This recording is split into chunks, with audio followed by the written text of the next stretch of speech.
Is Todd, thanks much. Let me give you the quote here. This is the page 47 from the book Dreams.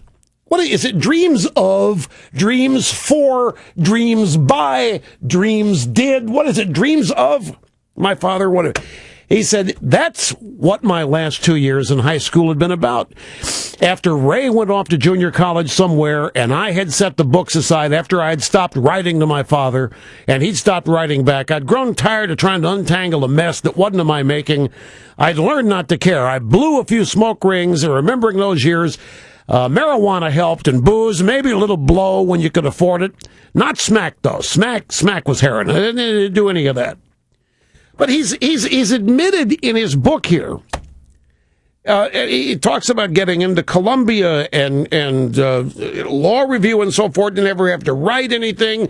The standards for everybody else never applied to him. The requirements for him never applied to anybody else. And he didn't have to do a whole lot of hard work to get where he wanted to go. So if I'm Romney, I can simply say, look, you're out there blowing some weed, you're out there shooting a little coke, whatever you did with there. Hey, Obama, how could you afford cocaine when you were in high school?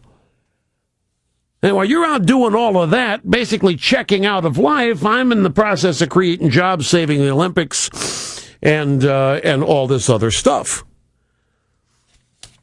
But I know they're not.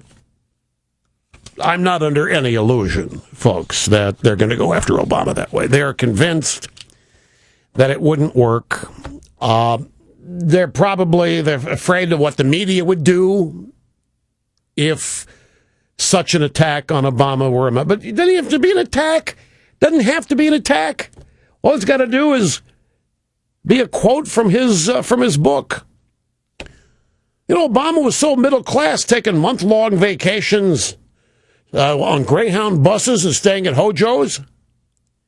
And he's doing a little cocaine and smoking a little marijuana. So where'd he get all the money for this? Let's try another phone call. I still don't have any audio feed, so I'm going to have to... Folks, if there is a pause, the transcription's not quite instantaneous. So there might be a little dead air while I wait. And you, when you're on the phone... I may be interrupting you when I don't know that I am.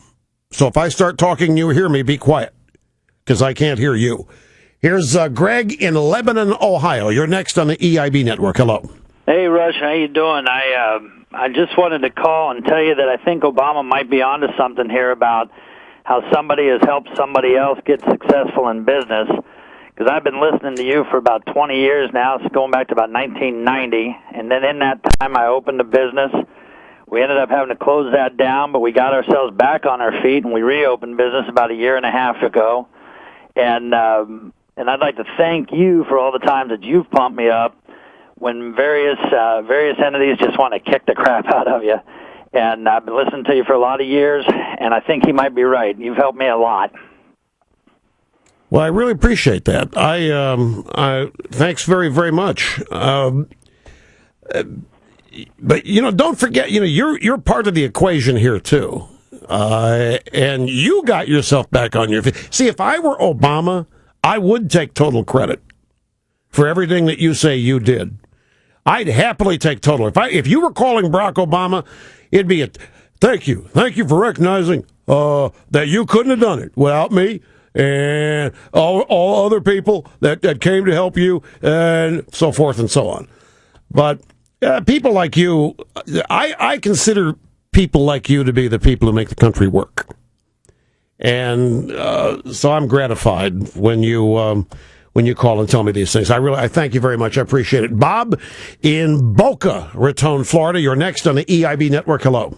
Hi, Rush. For President Obama to say no individual started a company by himself is so absurd. A guy named Bill Gates, one of the richest men in the world, and Steve Ballmer formed Microsoft in a poker room at Harvard University. So it amazes me that he can make such a ridiculous statement about American business. He either doesn't understand how the free enterprise system works or refuses to admit it or something. No, I think he understands how it works and he hates it. I think he resents it. And I'm going to say this again. In fact, grab soundbite number one. This is, Elizabeth Warren said this back in September of 2011, not quite a year ago.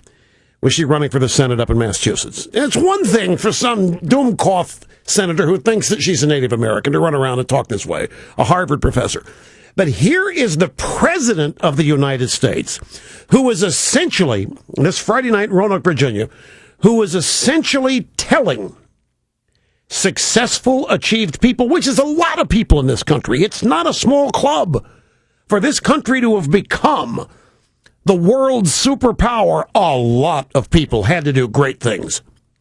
A lot. Millions upon millions upon millions of people have done great things for themselves and for other people. And Obama comes along and denigrates that. For a president of the United States to come along and denigrate the entire concept of success and achievement has to mean something. And I think it can be said now without equivocation that he hates this country. He literally does. I'm not using that as a throwaway term, like you would talk. Gosh, I hate when that. I think he literally hates this country and is trying to dismantle the American dream. His policies are doing a damn good job of it. He is turning more and more people out of work. He's ensuring that the whole notion of creating wealth is becoming more and more difficult because of things he is putting in people's way. Here, listen to the soundbite again. If you've been successful, you didn't get there on your own. You didn't get there on your own. I'm always struck by people who think, well, it must be because I was just so smart. There are a lot of smart people out there. It must be because I worked harder than everybody else. Let me tell you something. There are a whole bunch of hard-working people out there. If you were successful, somebody along the line gave you some help. There was a great teacher somewhere in your life. Somebody helped to create this unbelievable American system that we have that allowed you to thrive.